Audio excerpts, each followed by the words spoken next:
ओम नमः शिवाय। प्रिय भाइयों और बहनों, इससे पहले मेरा एक वीडियो आया था कुंडली के 12 भावों में राहु क्या फल देगा, तो वो वीडियो आप देख सकते हैं। अभी केतु, आज जो अपन केतु के ऊपर चर्चा करेंगे, वास्तव में केतु जो है राहु के अपोजिट है। कुंडली में भी दोनों राहु और केतु 180 एंगल के ऊपर, 180 डिग्री एंगल के ऊपर रहते हैं। मैंने पहले भी बताया था कि राहु को सांप का मुख और केतु को सांप की पूंछ और केतु को ध्वजा भी कहते हैं। इंग्लिश में राहु को ड्रैगन हेड और केतु को इंग्लिश में ड्रैगन टेल कहते हैं। राहु की शांति मां भगवती दुर्गा से, मां सरस्वती से होती है, और केतु की जो शांति है, अगर केतु किसी को तकलीफ देता है तो वो व्यक्ति गणेश जी की उपासना करे तो उससे शांति होती है। मेरे वीडियो को ज्यादा से ज्यादा आपसे निवेदन है, सब्सक्राइब, लाइक और शेयर और कमेंट करें। वीडियो पूरा देखने पर ही आपको ज्ञान मिलेगा ज्योतिष का, और बीच में वीडियो को स्किप नहीं करें, ये इतना निवेदन है मेरा। तो केतु जो है 12 भाव में क्या फल देता है, उसके बारे में आज अपन चर्चा करेंगे। सबसे पहला, केतु जब प्रथम भाव में होता है, या ये वाला भाव जो कुंडली का है वो प्रथम भाव है। जब केतु जो है ड्रैगन टेल जो है वो जब पहले भाव में होता है तो व्यक्ति वात विकार से पीड़ित होता है, यानी उसको वायु संबंधी विकार जो है वो होते हैं। और ऐसा व्यक्ति स्त्री और पुत्रों के बारे में निरंतर चिंताशील रहता है। ऐसा केतु व्यक्ति को स्त्री के बारे में, पुत्र के बारे में चिंता करवाता है। साथ में ऐसा व्यक्ति चुगलखोर भी होता है, दूसरों की चुगली खाना उसको पसंद रहता है। और विकल देह, यानी शरीर में कुछ न कुछ विकार जो है वो होता है। साथ में स्थानच्युत, यानी ऐसा केतु व्यक्ति को अपने स्थान से दूर भी कर देता है कई बार, और विवर्ण होता है। तो यहां पर जब केतु होता है तो उसका ये फल होता है। जब द्वितीय स्थान में, यानी ये जो भाव है वो द्वितीय भाव है, जब यहां पर केतु होगा, यानी ड्रैगन टेल, यानी एक प्रकार से ध्वजा भी कह सकते हैं, तो व्यक्ति विद्याहीन, यानी विद्या का सुख उसके कम करता है। साथ साथ में धनहीन, कुदृष्टि वाला, खराब वचन बोलने वाला, ऐसा व्यक्ति दूसरों को ऐसे वचन बोलेगा कि सामने वाले को तकलीफ होगी। क्रोधी भी होगा, लेकिन राजा के धन से वो धनी होता है। जब तृतीय भाव में, यानी तीसरे भाव में, तीसरा भाव जो भाइयों का भाव है, साहस का भाव है, साथ साथ में इससे भी अन्वेषण देखा जाता है, इससे भी अन्वेषण देखा जाता है, पराक्रम का भी भाव है। जब तृतीय भाव में केतु होता है तो व्यक्ति धनी, बलवान और दीर्घ आयु होता है और यशस्वी होता है, यानी ऐसे व्यक्ति का नाम जो है दुनिया में फैलेगा। साथ में भाइयों को ऐसा केतु जो है वो नुकसान पहुंचाता है, और ऐसा व्यक्ति वाद विवाद करता है और वाद विवाद में विजयी भी होता है। लेकिन साथ साथ में बहुपीड़ा भी होती है और उस भय भी होता है। चौथे भाव में केतु का क्या फल है? जब केतु इस भाव में होगा, ड्रैगन हेड जो है वो जब चौथे भाव में होगा, इस भाव को माता का भाव, साथ साथ में जनता जनार्दन का भाव, भूमि मकान वाहन का भाव और माता का भाव जो है वो भी कहा जाता है। जब चौथे भाव में केतु होगा तो जातक धनी भी होता है, बलवान भी होता है और दीर्घायु होता है और यशस्वी होता है। साथ में चतुर्थ भाव में हाँ, ये तीसरे भाव का हो गया। चौथे भाव में जो मैं बता रहा हूं, चौथे भाव में जो कुंडली में जब केतु होता है पाप ग्रह चतुर्थ भाव में खराब फल देते हैं। ये जो अभी मैंने बताया वो थोड़ी गलती हो जाती बोले तो वो तीसरे भाव का फल था। तो चतुर्थ भाव में जब केतु होता है तो जातक दूसरे के घर में रहने वाला और साथ में मकान, वाहन, माता का सुख, भूमि, वो जो है उसको कम प्राप्त होते हैं, इतने प्राप्त नहीं होते। साथ में ऐसा केतु व्यक्ति को मात्र स्थान यानी जहां पर वो रहता है, जन्म लेता है, जन्मभूमि उसको ऐसे केतु वाले व्यक्ति को छोड़नी पड़ती है। हाँ, यदि केतु उच्च का हो यानी चौथे भाव में अगर केतु यहां पर 9 राशि लिखी हो, 9वीं राशि जो है अपन जानते हैं कि धनु राशि होती है, सेजिटेरियस होती है। तो जब सेजिटेरियस में फोर्थ भाव में केतु होगा, फोर्थ भाव में जब सेजिटेरियस यानी धनु राशि में जब केतु होगा तो ऐसा केतु जो है वो व्यक्ति को शुभ फल प्राप्त करवाता है। अभी जो मैंने अशुभ फल बताया आपको उसमें वो जो है वो शुभ फल प्राप्त होता है। अब आगे आता है पंचम भाव में केतु यानी पांचवा भाव। ये पुत्र का भी भाव है, आर्ट का भी भाव है, इष्ट देव का भी भाव है और साथ साथ में इससे भी विद्या जो है वो देखी जाती है और संतान का भी जो है वो इसको देख के पता कर सकते हैं। पंचम भाव में जब इससे उदर विकार भी देखा जा सकता है। पंचम भाव में केतु व्यक्ति को उदर विकार देता है यानी पेट से संबंधित कुछ ना कुछ तकलीफ उसके होती है और पिशाच बाधा से वो व्यक्ति परेशान होता है।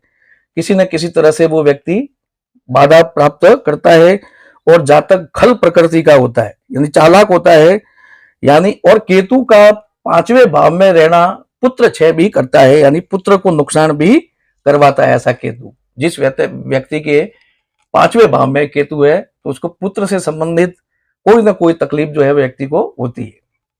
अब आगे आता है छठा भाव, ननियाल का भाव, शत्रु का भाव, रोग का भाव। इसके भाव के स्वामी को षष्ठेश कहते हैं।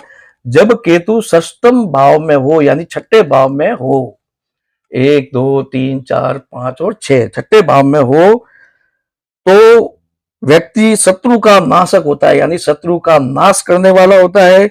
पराक्रम और पराक्रम को बढ़ाने वाला केतु होता है। ऐसा व्यक्ति जो है जिसका केतु छठे भाव में है वो व्यक्ति पराक्रमी होता है साथ साथ में। लेकिन ऐसा केतु जो है मामाओं से सम्मान प्राप्त नहीं करवाता, व्यक्ति को मामा से सम्मान प्राप्त नहीं होता है ननियाल पक्ष से।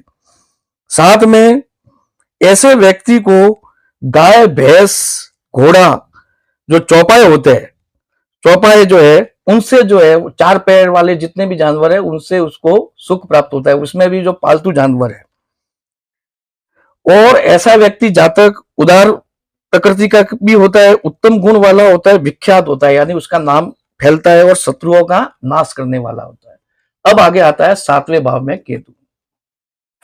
मैंने पहले भी बताया कि सातवां भाव जो है भागीदारी का भाव, स्त्री भाव, साथ साथ में सातवें भाव से स्त्री का सुख जो है वो, विवाह का सुख जो है वो भी देखा जाता है। जब सातवें भाव में केतु होगा तो जातक अपमान प्राप्त करता है यानी किसी न किसी प्रकार से उसका अपमान होता है।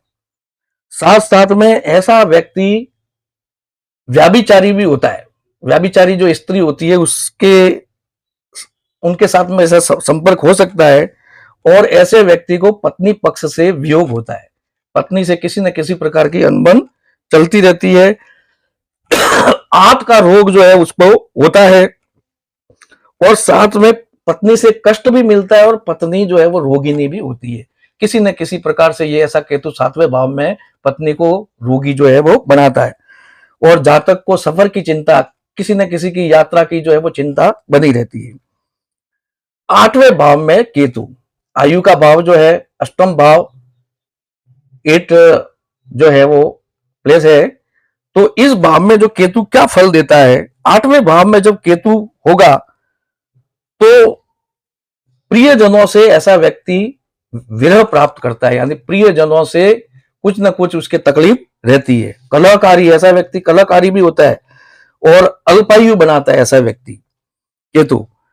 और शस्त्र से पीड़ित करता है ऐसा केतु जो है आठवें भाव में व्यक्ति को किसी न किसी प्रकार से शस्त्र जो है वो जो है परेशान करता है शस्त्र से। साथ में बवासीर रोग, पाइल्स, जिसको मस्सा भी कहते हैं, तो ऐसा केतु जो है मस्से का रोग भी उत्पन्न कर सकता है। अष्टम भाव में केतु अनिष्ट फल देता है।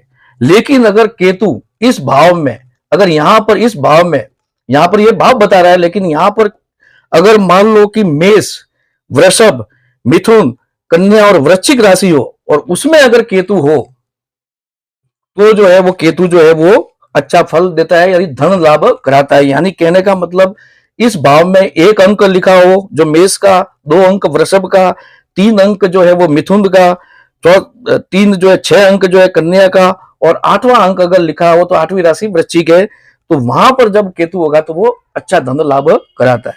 अब नवम भाव में केतु, नवमे भाव में केतु व्यक्ति को उन्नतिशील बनाता है, साथ साथ में धर्म के कार्यों में रुचि रखने वाला होता है। देखो राहु और केतु, राहु जब इधर होगा तो अपोजिट इधर होगा, तो दोनों जो है वो अच्छा फल देते हैं जब तीसरे और नवमे भाव में, तीसरे राहु और नवमे केतु हो। तो ऐसा केतु व्यक्ति को उन्नतिशील बनाता है, धर्म के कार्यों में आगे लेके जाता है। ऐसा जातक धनी भी होता है, भाग्यशाली भी होता है, धर्मात्मा भी होता है और साथ साथ में साहसी भी होता है।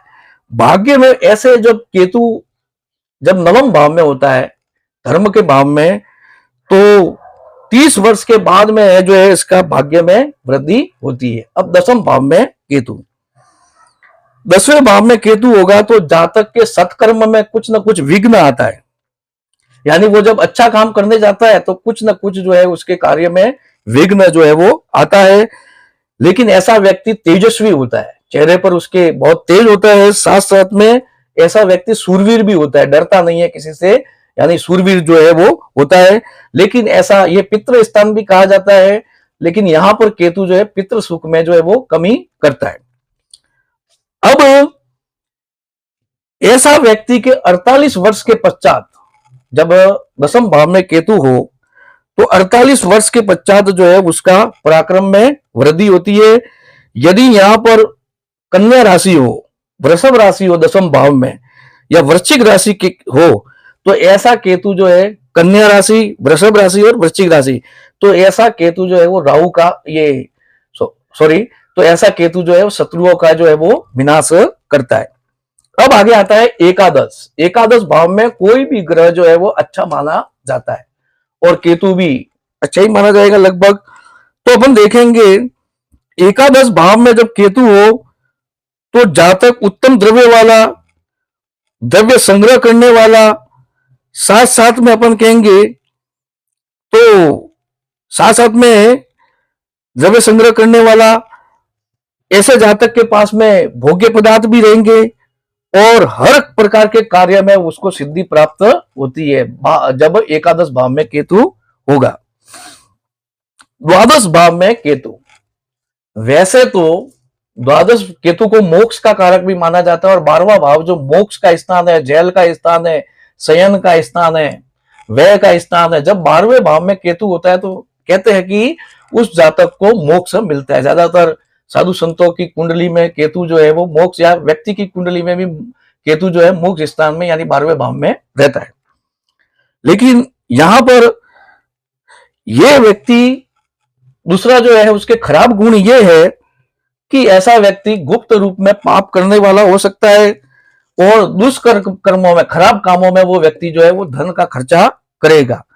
ऐसा जातक प्राय अपना धन जो है वो नष्ट कर देते हैं। यहां पर जो केतु है धन का अपव्यय करा देता है और धन जो है वो नष्ट करवा देता है केतु, और अच्छे कार्य के विरुद्ध चलता है। ऐसा व्यक्ति जो है अच्छे कार्यों के विरुद्ध चलता है। साथ में यहां पर जब केतु हो, मैंने पहले भी बताया कि दूसरे स्थान और द्वादश स्थान जब पीड़ित हो और सूर्य और चंद्र पीड़ित हो तो वो नेत्र रोग पैदा करते हैं। तो यहां पर जो केतु जो होता है वो भी नेत्र रोग जो है पैदा करता है, यानी नेत्र विकार किसी न किसी प्रकार से उस जातक के होता है। तो इतना कहकर के मैं मेरे इस वीडियो को समाप्त करता हूं। आप सभी भाई बहनों से निवेदन है कि मेरे वीडियो को ज्यादा से ज्यादा लाइक, सब्सक्राइब, शेयर करें, कमेंट करें, जिससे आने वाले वीडियो की सूचना सब्सक्राइब करने से आपको मिल जाएगी।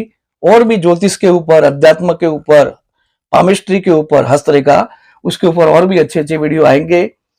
तो ज्यादा से ज्यादा वीडियो को सब्सक्राइब करें। धन्यवाद। ओम नमः शिवाय। ओम नमः शिवाय।